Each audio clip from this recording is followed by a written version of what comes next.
এখন আমরা দেখব অ্যালকিনের প্রস্তুতি। এখানে ethyl chloride plus sodium hydroxide. Ethyl chloride থেকে আমরা ইথিন তৈরি করব। তো এক্ষেত্রে প্রথমে এই CH3 থেকে একটা হাইড্রোজেন চলে যাবে। কার সাথে চলে যাবে? এই যে এখানে যে OH আছে এই OH এর সাথে চলে যাবে।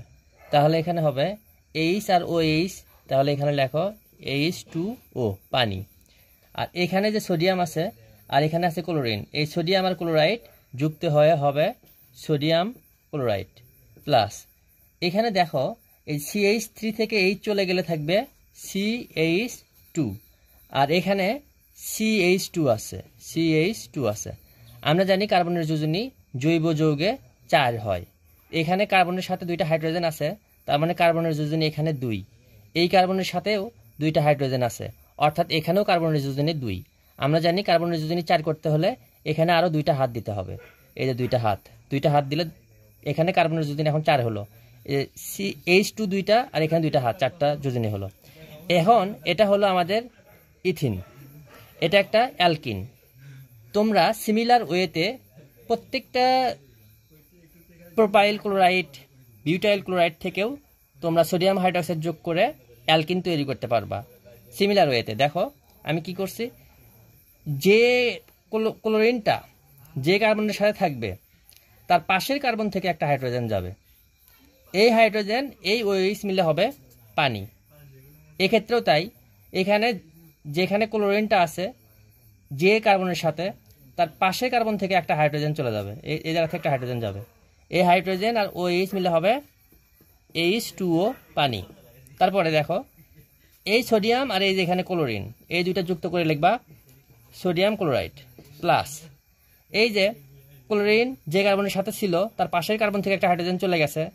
আর এখানে CH3 কিন্তু চেঞ্জ হবে না,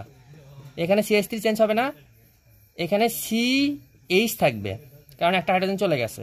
আর এখানে CH2 থাকবে, CH2। এখন দেখো এখানে কিন্তু আমাদের CH আছে, এখানে CH2 আছে, অর্থাৎ এখানে আর 2টা হাত দেওয়া লাগবে। আমি এই জিনিসটাকে এখানে দেখাচ্ছি, CH3 CH ডাবল হাত CH2, এখানে স্পেস নাই, এই জন্য আমি এখানে দেখালাম। এখন দেখো যে এই কার্বনের যোজনী 4 হয়ে গেল, একটা হাইড্রোজেন এখানে আছে, 2টা হাত আছে, তাহলে 3টা, এখানে একটা হাত, যোজনী 4। এই কার্বনেরও 4 যোজনী হয়ে গেছে, 2টা হাইড্রোজেন 2 আর 2টা হাত, 4 যোজনী।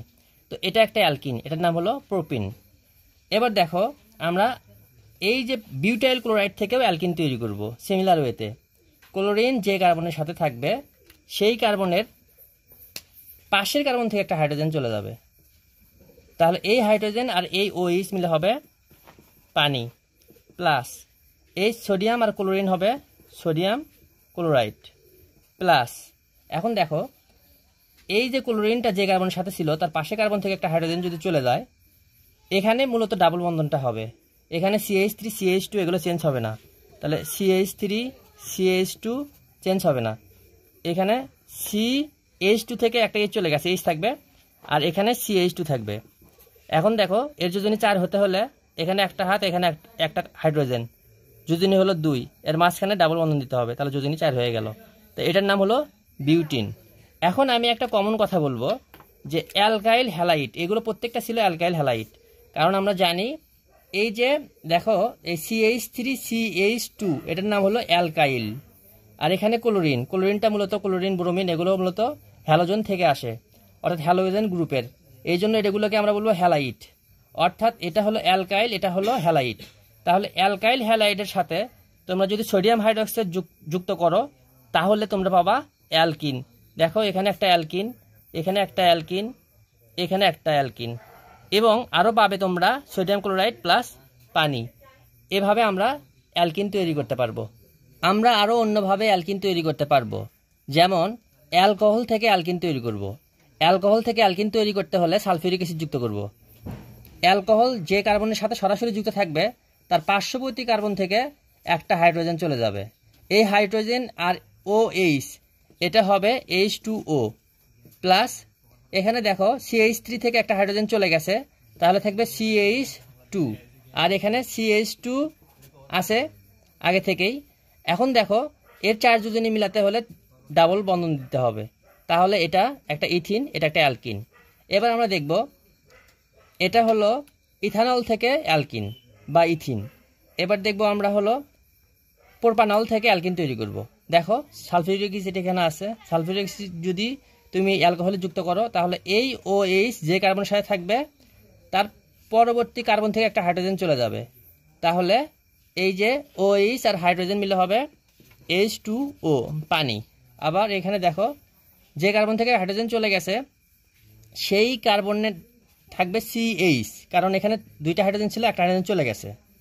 আর এখানে যে তোমার CH2 আছে এটা চেঞ্জ হবে না, আবার এখানে যে CH3 আছে এটাও চেঞ্জ হবে না। অর্থাৎ এখানে CH3 এখানে তাই থাকবে, এখানে CH2 এখানে তাই থাকবে, এখানে দুইটা হাইড্রোজেন থেকে একটা হাইড্রোজেন চলে গেছে, তাহলে এখানে থাকবে CH।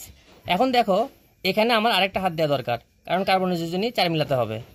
তাহলে এটা একটা অ্যালকিন এবং এটার নাম হলো আমাদের হলো কি, প্রোপিন।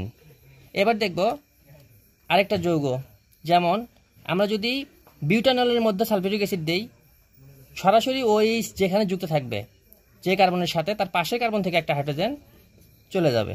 এই H আর OH মিলে হবে H2O, পানি প্লাস।